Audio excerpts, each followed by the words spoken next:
So what are India's realistic options now? Has this war of words embarrassed both India and Canada? Will Canada come clean on the Khalistan connection? Joining me now is Dave Heyer. He is former Indo-Canadian politician based in Surrey, Canada.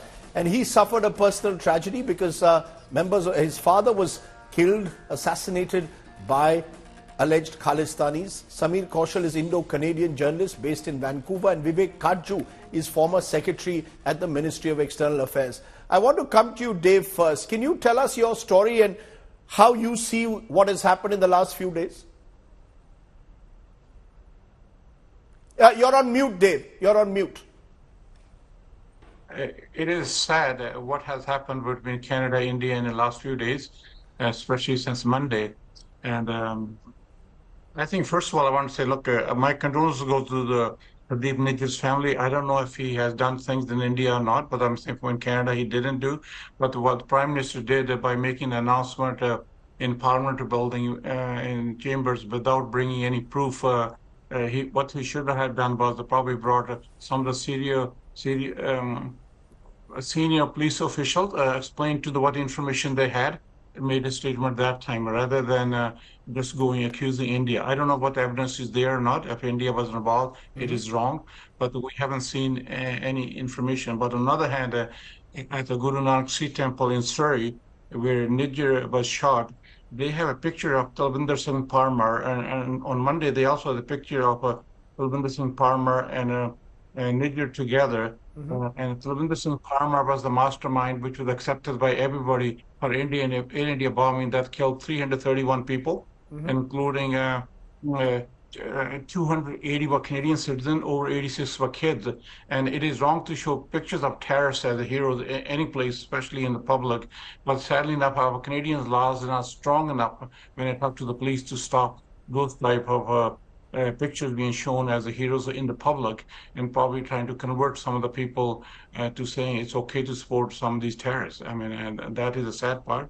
And I think what's happening with the visa being restricted, that is wrong. And so what I also heard on some of the media is some of the people threatening the Hindu community, saying they should leave Canada, which is wrong. I mean, Canada is made of people from all different religions, all different cultures, all different backgrounds from all over the world. If everybody brought their problems to here, this would be probably one of the worst countries rather than one of the best country. Right now, with all its challenges, it's still considered one of the best country. But still, we have our share of problems, and Khalistan is the issue. But in Canada, under charter right, you can ask for Khalistan. There's nothing to stop it. But on the other hand, you cannot use hate and violence. Because as you said, you've made an important point. You've got gurdwaras where you have pictures of people who are accused of terrorists, their posters being put up, which you're saying is unacceptable. Samir Kaushal, you're joining us. The fear is, from what Dave also said, that there has been a normalization of many of these people who are using Canadian soil allegedly for terror activities, for hate speech. How do you see it? Thank you so much, Rajdeep, first of all, for taking me. I think it's a very concerning matter.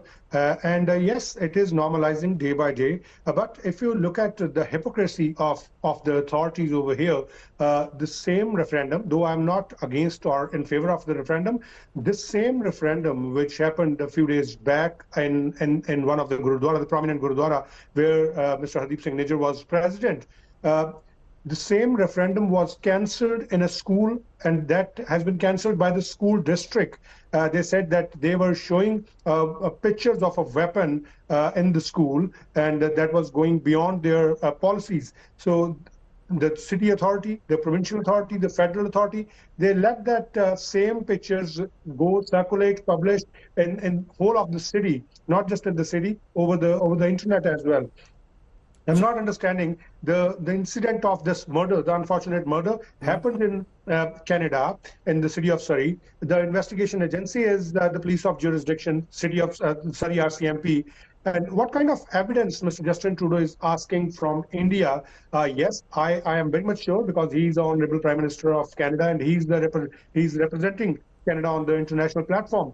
But the way he categorically say that there are certain credible allegations Now he's saying credible, reasoning for that. But I'm surprised with only one fact. If he's having any kind of credible allegations, credible evidence, credible notion, whatever he's having with him from his intelligence services, why Mr. Justin Trudeau is waiting? Why don't they put the person who murdered Mr. Niger behind the bars? We have our judicial system very strong. We have our intelligence, strongest intelligence system over here.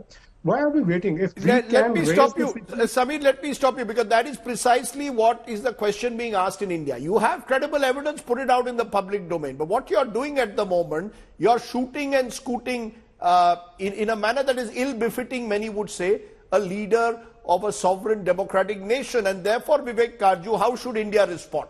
I mean, that becomes the big question. How he is the leader of Canada. He will be Prime Minister, arguably at least till the next election.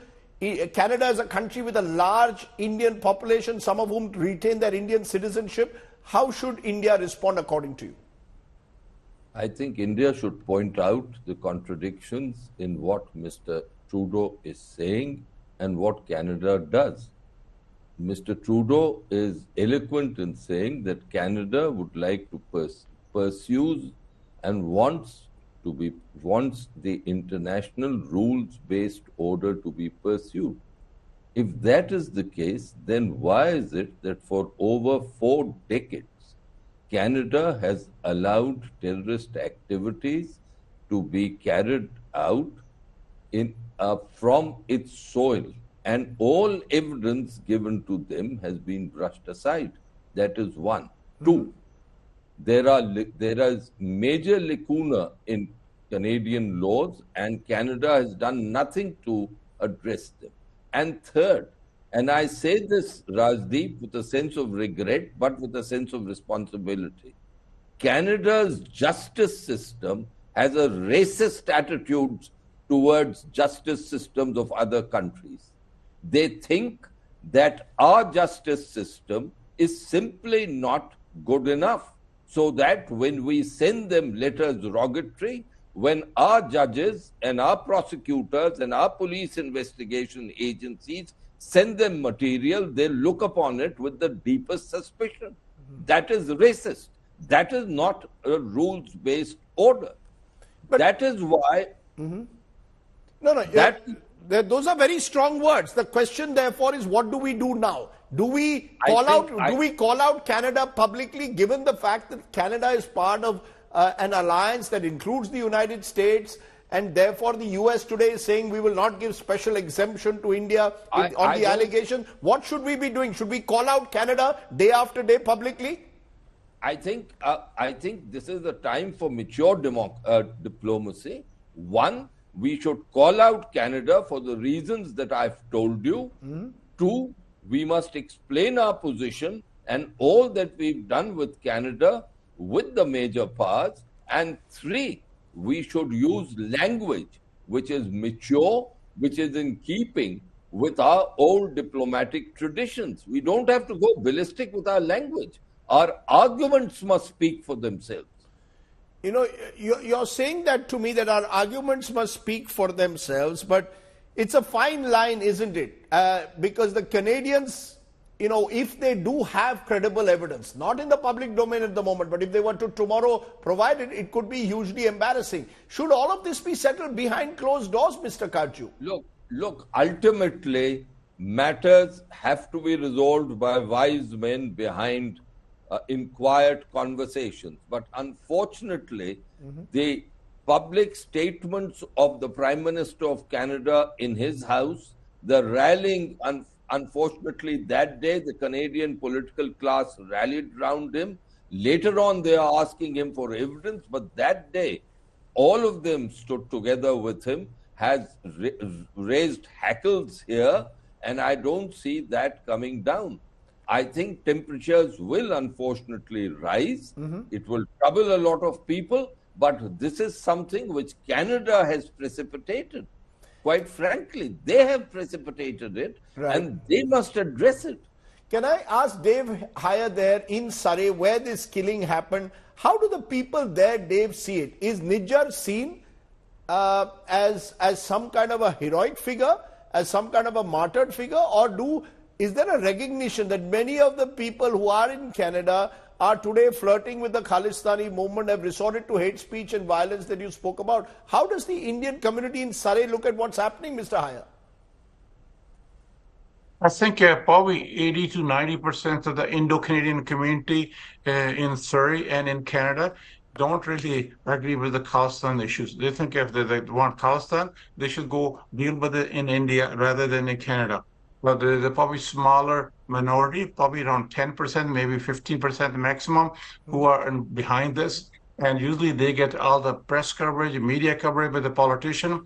And sadly enough, some of the politicians at the federal level, like the Prime Minister, he probably thinks that whoever briefs him, all the Indo-Canadians on the same page. Most Indo-Canadians want nothing to do with the Khalistan. They say that's something for India, should be left with India. But they are not very vocal because they don't want to be assaulted if they publicly go out and speak against these people. Right. Because if you take a look at the history of some of the people, it's very violent. So most of the general public doesn't want to speak against him publicly. But generally, you're making a very important point. Mainstream. You're making a very important point, Mr. Haya. You're saying 80 to 90% of the people, Indian citizens there, want to have nothing to do with these Khalistani elements. They do not want violence of any kind, want to stay away from it. Therefore, Samir Kaushal, do you believe that Canada also needs to speak out against these elements? Because the fear is the Canadian government of Trudeau, because of the alliance it has with a party where there are large Sikh elements, because there's who are seen to have links possibly with some of these extremist elements, that Mr. Trudeau, or indeed across party lines, they need to speak out against violence. I mean, a rules-based order, as Mr. Kaju said, cannot tolerate violence and hate speech or language that is seen to encourage secessionism of any kind. But Rajiv, first of all, I am going to disagree with Mr. Katju's statement regarding the judiciary of Canada. Though our judiciary is very strong here. Fine, I can understand the emotions are very high, and sometimes we just flow with the emotion. But as far as you said, the community should come out and community should say, I think we have a diverse community. And recently, I just got some information. That Pakistani community, the Pakistani Canadian community, is coming forward in favor, in support of Mr. Justin Trudeau, and they are organizing a rally, I think, within 1 or 2 days, in solidarity with Justin Trudeau. So the jump of Pakistani community in this whole case is, gonna change the narrative of this discussion totally in a different way. But that would be again a dangerous turn that it would take. Vivek Kaju, you heard from Samir Kaushal saying, look, he still has faith there in Canadian courts. Has the time come, Mr. Kaju, for India in a way to send out, how does India, I come back to where I started, what is the message India sends out then? First, let me respond to Samir ji. If India sends material to Canada about interrogation, reports, etc., the first thing that comes into the mind of the Canadian prosecutors and Canadian legal system is, how was this material obtained? Am I wrong, Samir? There is deep suspicion. There are so many layers. Mr. Kaju, one by one. Please, let me complete. Yes. There is deep suspicion about Indian systems. That is why not once has anyone been extradited. Why is it that with all the evidence available against Nijjar himself, no action was taken to extradite him? Why was it that in 1982, Mrs. Gandhi herself asked Pierre Trudeau to extradite a man who later was involved in the conspiracy of the Kanishk bombing, where 329 people died? Is that racist or not? I'm sorry, I'm using the word. It's a difficult word to use. But that is the approach, that the Indian system has deep lacunas and you can't trust it. This is the approach of the Canadians. That is why the Canadians ask Indian security personnel applying for visas, where have you served? If you served in J&K, Jammu and Kashmir, battling terrorism, we will not give you a visa.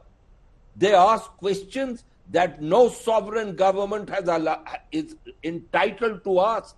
They ask questions which means the breaking of Indian laws by these visa applicants. It is the sovereign right of a state to deny or accept a visa application.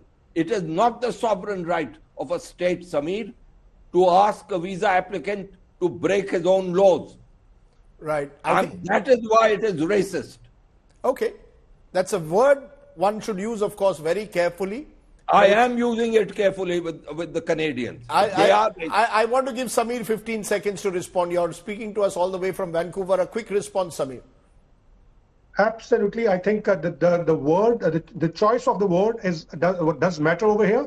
It is not the judiciary, those who have to take care of what is happening. If government of India is sending any kind of information, I can understand there may be a weakness of the intelligence agencies or the policies of the government. No, Samir. The fact is, after the Kanishk bombing, a lot of evidence was provided. The fact is, the Canadians did not act on it. This was actionable evidence that was provided.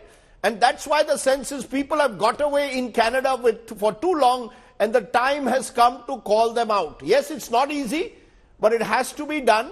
It can be done in a more mature fashion possibly. It can be done hopefully behind closed doors. We do not want people, average citizens, to get caught in the crossfire. But either way, we just hope that somebody wakes up and recognizes terrorism is unacceptable. In a rules-based order, extrajudicial killings or assassinations are unacceptable, but so are those who harbor terrorists on their soil. Think about it. I appreciate my guest joining me.